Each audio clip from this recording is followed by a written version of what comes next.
Kings spend a lot of time in the bathroom on a daily basis, so it's no surprise that throughout history there have been some incredibly important moments involving it.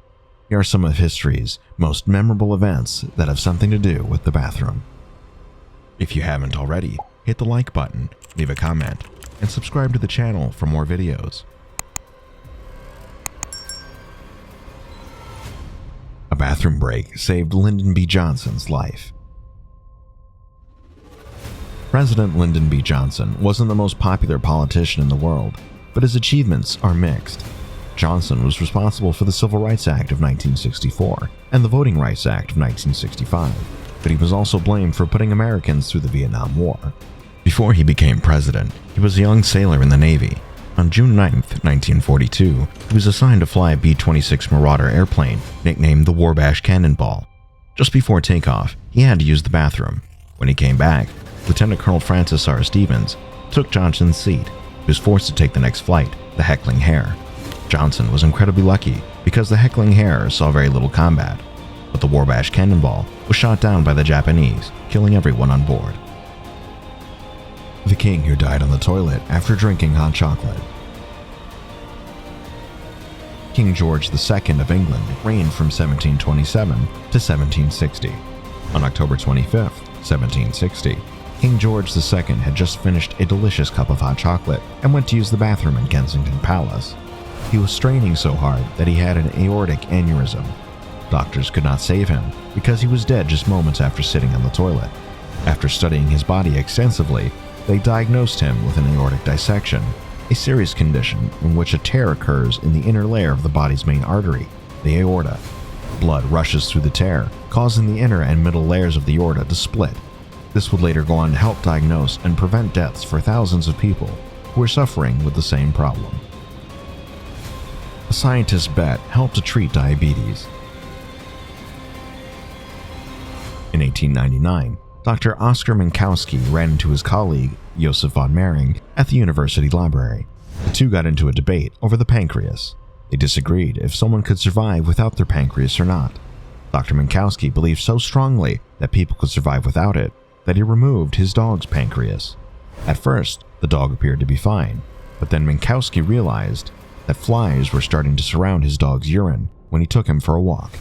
After studying the urine, he realized that it was now full of sugar, and the dog had become a diabetic. Because of this, scientists were able to realize that the pancreas produces insulin.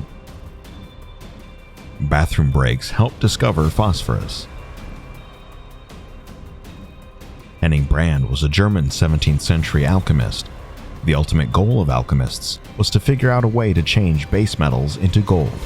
They were also trying to find the Philosopher's Stone, which was supposed to grant its users immortality. In 1669, Brand collected a whopping 1,500 gallons of urine from everyone he knew. He baked and boiled the urine to see what was left once the liquid had evaporated.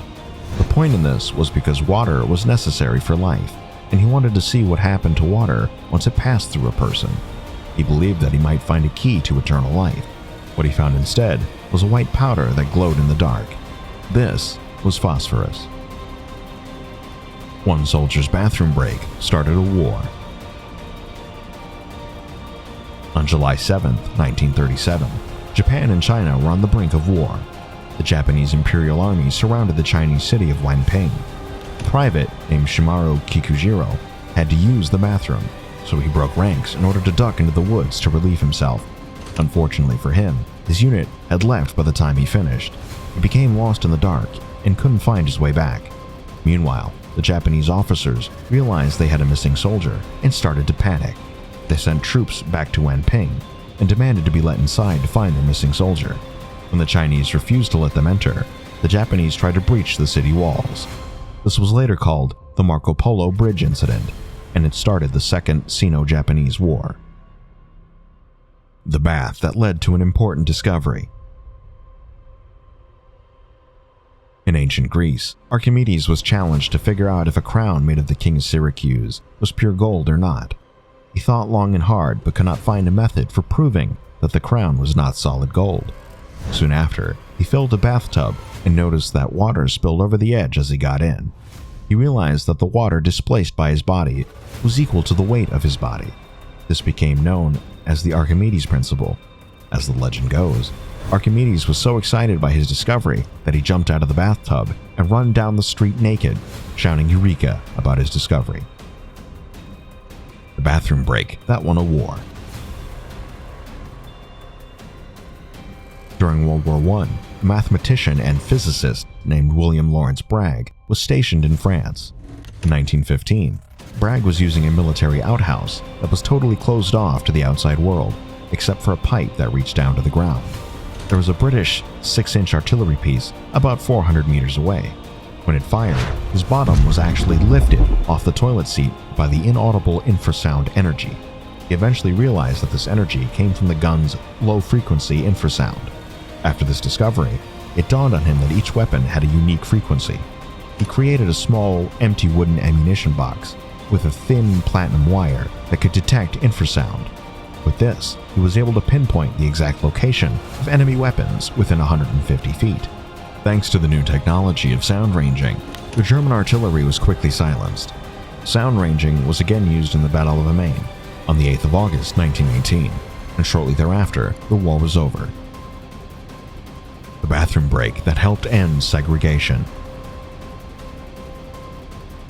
On February 12, 1946, a 26-year-old African-American veteran named Sergeant Isaac Woodard had just returned home from fighting in World War II.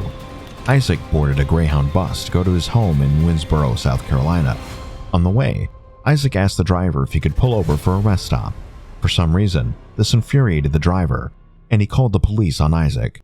When they arrived, the police beat him and gouged his eyes. He ended up in the hospital for 3 days and became permanently blind. This story received national attention, and people were horrified by the injustice that Isaac experienced, and it inspired many people to get involved with the desegregation movement. 2 years later, President Harry S. Truman issued Executive Order 9981, which ended segregation. The invention of the first flushing toilet. One of the most important things about modern toilets is that they flush. The first mention of a flushing toilet came from Sir John Harington in 1596. He was the godson of Queen Elizabeth I of England. Harington's device included a 2-foot-deep oval bowl. It was waterproofed and fed by water from an upstairs cistern. This design required 7.5 gallons of water to flush. Since this was before indoor plumbing, Harington suggested that up to 20 people could use the toilet before it was time to flush. He even installed a working version of the flushing toilet for Queen Elizabeth at Richmond Palace. Toilet paper was invented in ancient China. Toilet paper is something that people rely on every single day, but it wasn't always around. In fact, for the longest time, the Western world had to come up with other creative solutions to cleaning themselves. They used seashells, sponges attached to sticks, leaves, and newspapers to clean themselves.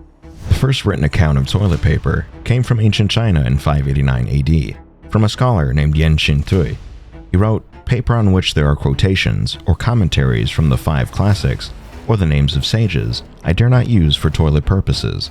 In the 14th century, the Chinese manufactured 10 million packages of 1,000 to 10,000 sheets annually.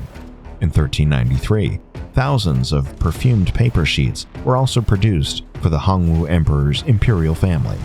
Mass-produced toilet paper as we know it today didn't come around until the 1800s. The history of workplace bathrooms. When factories first started cropping up in England in the 1800s, they didn't have actual bathrooms for their employees. They would provide an area outside where people could relieve themselves. This wasn't much different than what people had available to them at home. For the longest time, there were only male bathrooms. In 1919, the UK law changed to end discrimination against hiring women. However, many of these factories used the excuse that they didn't have space for a female bathroom, and therefore couldn't hire women. It wasn't until 1974 that the law changed, demanding both male and female toilets. Thank you for watching. See you in the next one.